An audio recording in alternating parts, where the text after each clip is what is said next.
Why Bhogapuram special అన్న విషయాలు తెలిసిన ప్రయత్నం చేద్దాం. విశ్లేషణ మనతో కూడా ఉన్నారు కొత్త రవీంద్రబాబు గారు. నమస్తే సార్. నమస్తే. సో ఇవాళ భోగాపురం విమానాశ్రయం అల్లూరి సీతారామరాజు అంతర్జాతీయ విమానాశ్రయం అద్భుతంగా ప్రారంభోత్సవం జరిగింది. ప్రధానమంత్రి మోదీ గారు వచ్చారు, చంద్రబాబు నాయుడు గారు పాల్గొన్నారు, పవన్ కళ్యాణ్ గారు వచ్చారు. 3000 మంది అడవితల్లి బిడ్డల దింసా నృత్యంతో అత్యంత వైభవంగా స్వాగతం పలికారు. లిమ్కా బుక్ ఆఫ్ రికార్డ్స్ కూడా ఎక్కింది.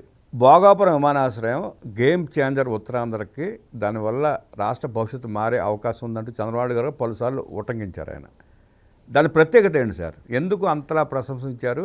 అది గేమ్ చేంజర్ కాబోతా ఉందా? Game changer not only for Andhra Pradesh, it's a game changer for Odisha and Chhattisgarh also. 3 రాష్ట్రాలు. ఎస్, ఒకటి. రెండోది, ఈరోజు అతి ప్రతిష్టాత్మకంగా గ్రాండ్ ఇనాగరేషన్ 13,500 మంది గిరిజనులు ఇంటర్నేషనల్ వండర్ బుక్లో, లిమ్కా బుక్ వరల్డ్ బుక్లో ఎక్కారు కదా. ఇదొక ప్రతిష్టాత్మకమైన ప్రోగ్రాం. రెండోది, ఎందుకు why Bhogapuram is so special అది మీరు అంటున్నారు. ఎందుకంటే భారతదేశంలో 2014 కంటే ముందు టోటల్ ఎయిర్పోర్ట్స్ 74 ఉండే. ఈరోజు భారతదేశంలో 150 ఎయిర్పోర్ట్లు ఉన్నాయి. 150 అయినాయి. రెండోది, ఇప్పుడు భారతదేశంలో అత్యంత రద్దీగా ఉండే ఎయిర్పోర్టు ఇండియాలో first Delhi, second Mumbai, third Bengaluru, fourth Hyderabad, fifth Chennai. ఇట్లా ఒక లిస్ట్ ఉంది based on the number of passengers movements. So ఈ భోగాపురం ఎయిర్పోర్ట్ కూడా హైదరాబాద్ ఎయిర్పోర్ట్ అంత పెద్దదే అనను, కానీ బిగ్గెస్ట్ ఎయిర్పోర్ట్ ఒకటి. రెండోది, 31 నెలల్లో పూర్తి చేసిన ఎయిర్పోర్ట్ భారతదేశంలో ఇది ఒకటే. ఇంకొక ప్రత్యేకత ఏంటంటే ఇది రన్వే అనేది 3.8 కిలోమీటర్స్ రన్వే. అంటే మిగతా దాంట్లో అంత రన్వే ఉండదు, అంత ఉండదు. ఫర్ ఎగ్జాంపుల్ విశాఖపట్నం తీసుకుందాం. Visakhapatnam 2.3 acres runway. ఇదండి మన శంషాబాద్ ఎయిర్పోర్ట్ 5.5. అంటే ఈ రన్వే విత్ 45 మీటర్స్ విడ్త్. దీని అడ్వాంటేజ్ ఏంటంటే ఈ మొత్తం వరల్డ్లో బిగ్గెస్ట్ ఎయిర్ క్రాఫ్ట్స్ ఉంటాయి. అది బోయింగ్ 777 అంటారు, ఎయిర్ బస్ 340 అంటారు, ఎయిర్ బస్ 380 అంటారు.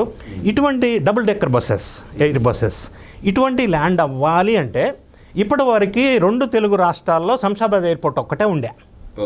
ఇప్పుడు భోగాపురంలో మాత్రమే ఇవన్నీ ల్యాండ్ అవ్వటానికి సరిపడినటువంటి రన్వే సూటబుల్గా డిజైన్ చేశారు. రెండోది, ఈ రన్వే 2 రన్వేలు ఉన్నాయి. తర్వాత 6 ట్యాక్సీవేస్ ఉన్నాయి, ట్యాక్సీవే కమ్ రన్వే. మూడోది, 28 ఎయిర్ క్రాఫ్ట్స్ ఒకేసారి పార్కింగ్ ఫెసిలిటీ పెట్టారు. అది కూడా పెద్ద అచీవ్మెంట్. నాలుగోది ఏంటంటే ఇంకా చాలా ఎయిర్పోర్ట్స్కి లేనిది దీనికి ఉన్నది ILF, ఇన్స్ట్రుమెంటల్ ల్యాండింగ్ ఫెసిలిటీ. అంటే ఎనీ టైం నైట్ ఎంత మంచున్నా లేకపోతే ఎంత క్లారిటీ వెదర్ లేకపోయినా చాలా కంఫర్టబుల్గా ల్యాండ్ అయ్యే విధంగా దీన్ని అరేంజ్ చేశారు.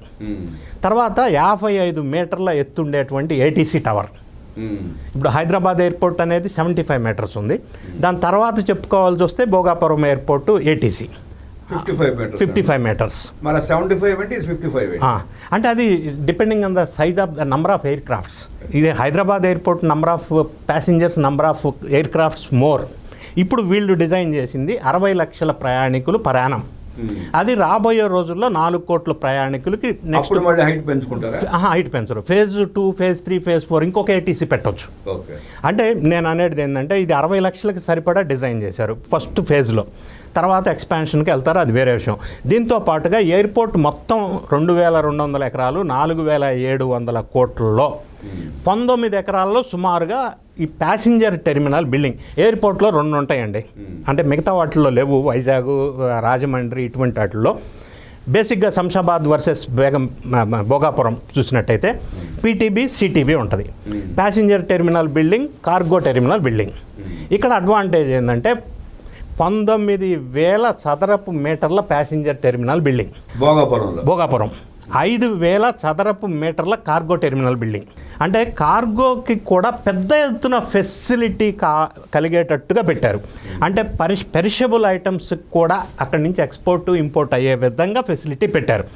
దీంతో పాటుగా 20 ఎకరాల్లో maintenance, repairs and overall MRO అంటారు, అది పెట్టారు. దీంతో పాటుగా 136 ఎకరాల్లో ఒక ఎడ్యుకేషనల్ ఎయిర్ఫోర్స్, అదే ఎయిర్ ఫీల్డ్కి సంబంధించినటువంటి ఎడ్యుకేషనల్ యూనివర్సిటీ, ఏరోస్పేస్కి సంబంధించి. ఇందులో మాన్సాస్ అశోక గజపతి రాజు గారు 136 ఎకరాలు డొనేట్ చేశారు.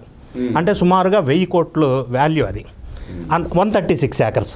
ఎందుకు చేశారంటే నారా లోకేష్ గారి వ్యూహం ఏంటంటే ఇది జస్ట్ ఎయిర్పోర్ట్కే పరిమితం కాకూడదు, దీనివల్ల ఒక ఎకోసిస్టమ్ డెవలప్ అవ్వాలి, అన్నీ ఇందులో దానికి సంబంధించిన హైదరాబాద్ శంషాబాద్లో ఎలా అయితే ఉన్నాయో ఆ విధంగా అన్ని రిలేటెడ్ అన్ని ప్రెమిసెస్లో ఉండాలన్న ఆలోచనతో అశోక్ గజపతిరాజు గారిని రిక్వెస్ట్ చేస్తే ఆయన 136 ఏకర్స్ ఇచ్చారు. అందులో ఈ యూనివర్సిటీ అంటే అందులో ఈ ఎయిర్ పోర్ట్లకు సంబంధించిన రిలేటెడ్ ఎంప్లాయీస్కి సంబంధించిన అంటే అది ఎయిర్ హోస్టెసెస్ కావచ్చు, పైలట్స్ కావచ్చు, టెక్నికల్ ఎక్స్పర్ట్ స్టాఫ్ కావచ్చు, ఇంజనీరింగ్ కావచ్చు, డిజైనింగ్ కావచ్చు, ఇటువంటి వాళ్ళందరికీ ట్రైనింగ్ ఇస్తారు. అంటే ఇది ఒక పెద్ద ఎకో సిస్టమ్ అక్కడ డెవలప్ అవుతుంది. అంటే ఇంకా మీకు అర్థమయ్యేటట్టు చెప్పవలసి వస్తే ఒక పైలట్ ట్రైనింగ్ ఇవ్వాలంటే అందులో ఒక సిస్టమ్ ఉంటుంది. అంటే ఎయిర్ క్రాఫ్ట్లో ఎలా ఉంటుందో అలానే డిజైన్ చేసి ఒక సిస్టమ్ ఉంటుంది. దాన్ని ఒక్కొక్క సిస్టమ్ 63 కోట్లు. ఇందులో అటువంటి 10 రకాల సిస్టమ్స్ పెట్టారు.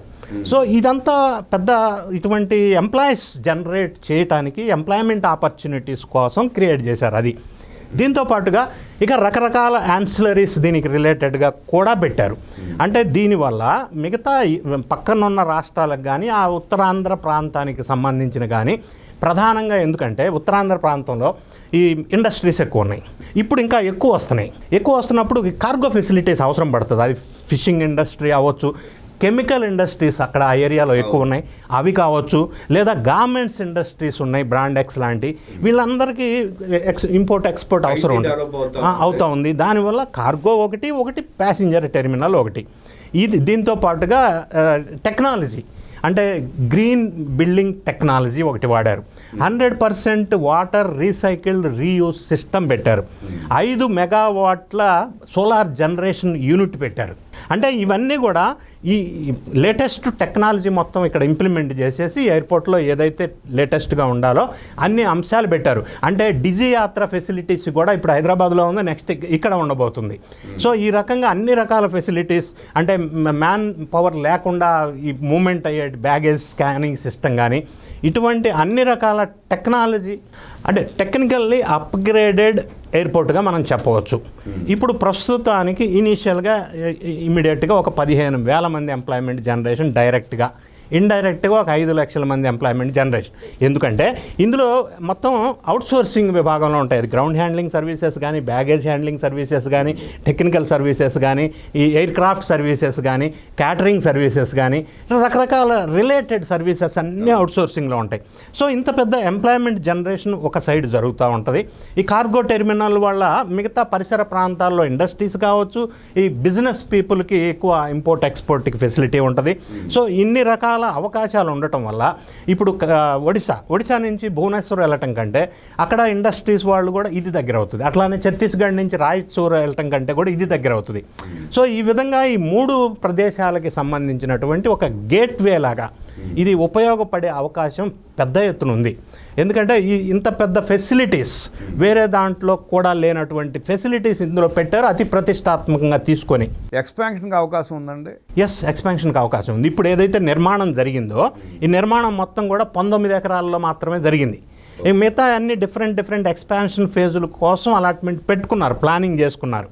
కాబట్టి రాబోయే రోజులు ఇప్పుడు 60 లక్షల ప్యాసింజర్, రాబోయే రోజుల్లో 4 కోట్ల ప్యాసింజర్కి సరిపడా ఎక్స్పాన్షన్ అయ్యే అవకాశం ఉంది. సో ఇంత పెద్ద ఎత్తున పెరిగినప్పుడు దీనికి ఇంటర్ కనెక్టెడ్ యాన్సిలరీస్ మళ్ళీ డెవలప్ అయ్యే అవకాశం ఉంది. ఎందుకంటే 25 ఇయర్స్లో శంషాబాద్ ఎయిర్పోర్ట్ ఎంత అద్భుతంగా అభివృద్ధి చెందిందో, ఎంత కిటకిటలాడుతుందో చూస్తున్నాం మనం. ఇంతకంటే రెట్టింపు ఒత్తిడికి గురయ్యే అవకాశం ఉంది భోగాపురం ఎయిర్పోర్ట్ ఉంది. ఇంకా ఎక్కువ ఉన్న ఆశ్చర్యపోనక్కర్లేదు. 3 రాష్ట్రాలకి బేస్ ఎయిర్పోర్ట్, గేట్వే లాంటిది ఇది. భువనేశ్వర్ ఎయిర్పోర్ట్ ఉన్న ఇంటర్నేషనల్ ఎయిర్పోర్ట్ కాదనుకుంటా. కాదు ఇందులో అంటే బిగ్గెస్ట్ ఎయిర్ క్రాఫ్ట్స్ ల్యాండ్ అయ్యే అవకాశం ఉంది. కాబట్టి మీకు కోల్కతా తర్వాత మళ్ళీ భోగాపురం ఎయిర్పోర్ట్ ఈ 4 రాష్ట్రాలకి, బీహారు, ఛత్తీస్గఢ్, ఒడిశా, ఆంధ్రాకి. ఎస్, కాబట్టి ఇది ఫ్యూచర్లో ఆ పరిసర ప్రాంతాల్లో ఇది ఒక బిగ్గెస్ట్ గేట్వేగా అవ్వటమే కాదు, రిలేటెడ్ కన్సర్న్డ్ ఏరియా ఊహించని విధంగా డెవలప్ అయ్యే అవకాశం స్పష్టంగా ఉంది. శంషాబాద్ అప్పట్లో ఎలా ఉండే, అక్కడెక్కడో ఎయిర్పోర్ట్ పెట్టారు, ఎట్లా వెళ్తారండి అని అన్నారు అప్పట్లో, నేను విన్నాను. మరి ఈరోజు ఏంటి శంషాబాద్? మనము అది విజన్ అంటే విజనరీ అంటే శంషాబాద్ వాళ్ళ గేమ్ చేంజర్ అయింది తెలంగాణ. ఇప్పుడు అంతకంటే ఎక్కువ భోగాపురం అయ్యే అవకాశం స్పష్టంగా కనిపిస్తా ఉంది. ఇక్కడేమో శంషాబాద్ ఎయిర్పోర్ట్కి తెలంగాణ ప్రాంతం నుంచి ఆంధ్రాలో కొంత భాగం నుంచి వస్తున్నారు ప్యాసింజర్స్. అక్కడేమో 4 రాష్ట్రాల ప్రజలు వచ్చే అవకాశం ఉంది. ఇప్పుడు ఇందులో 4,700 సుమారుగా 5,000 కోట్ల పెట్టుబడిలో ఆంధ్రప్రదేశ్ ప్రభుత్వం నుంచి 1,582 కోట్లు పెట్టారు. అంటే ల్యాండ్ గురించి కానీ, ఎలక్ట్రిసిటీ కానీ, రోడ్స్ కానీ, ఇన్ఫ్రాస్ట్రక్చర్ కానీ, ఈ డెవలప్మెంట్ కోసం 5,000 కోట్లలో గవర్నమెంట్ ఆఫ్ ఆంధ్రప్రదేశ్ పెట్టింది 1,582 కోట్లు. అంటే ఏపీ గవర్నమెంట్ కూడా షేర్ ఉంది దాంట్లో. ఇదేంటంటే మీరు అడిగారు కాబట్టి చెప్తాను. ఇది PPP మోడల్. అంటే ఇప్పటి వరకు జగన్ రెడ్డి వాళ్ళ పార్టీ వాళ్ళు వ్యతిరేకిస్తున్నటువంటి PPP మోడల్. ఇదే మోడల్ ఇప్పుడు వాళ్ళు మేమేం పర్మిషన్ తెచ్చామన్నారు కదా, ఇదే మోడల్ మరి వాళ్ళు చెప్పేది కూడా. మరి వాళ్ళు ఎందుకు PPP అగనెస్ట్ కదా? అప్పుడు మరి GMRకి కన్సెషనల్ అగ్రిమెంట్ PPPతో ఎందుకు ఇచ్చారు? అంటే ఆ PPP ఉందని చెప్పి ఇప్పుడు మనం మాట్లాడుతున్నప్పుడు ఇప్పుడు దాకా అసలు ప్రస్తావన రాలేదు ఎక్కడ. అందుకని చెప్పి PPP ఇప్పుడు వీళ్ళు PPPకి అగనెస్ట్ కదా. మరి ఆ రోజు మీరు వాళ్ళ పేపర్లో వేశారు ఎయిర్పోర్ట్ కన్సెషన్ అగ్రిమెంట్ చేశామని. అగ్రిమెంట్ చేసింది PPP మోడల్లో ఎందుకు చేశారు? అది ప్రజలకు తెలియదుగా. ఇప్పుడు మనం చెప్తే స్పష్టత రాదు. అప్పట్లో ఏంటంటే ఈ ప్రాసెస్, ఈ డిజైన్ ఏంటంటే design, built, finance, operate, transfer, DBFOT అంటారు. అంటే ఈ కన్సెషనల్ అగ్రిమెంట్ 40 ఇయర్స్కి ఇచ్చారు GMRకి. ఇంకా ఎక్స్టెండబుల్ ఫర్ అనదర్ 20 ఇయర్స్ ఆ అగ్రిమెంట్లో రాశారు. ఇది ఈ PPP మోడల్ సారాంశం. సో ఇప్పుడు కూటమి ప్రభుత్వం చేసింది అదే, అప్పట్లో ఇప్పుడు చేసింది అదే. జగన్ రెడ్డి గారు మేమే చేసాం కన్సెషన్ అగ్రిమెంట్ అన్నారా? అది కూడా PPP మోడలే.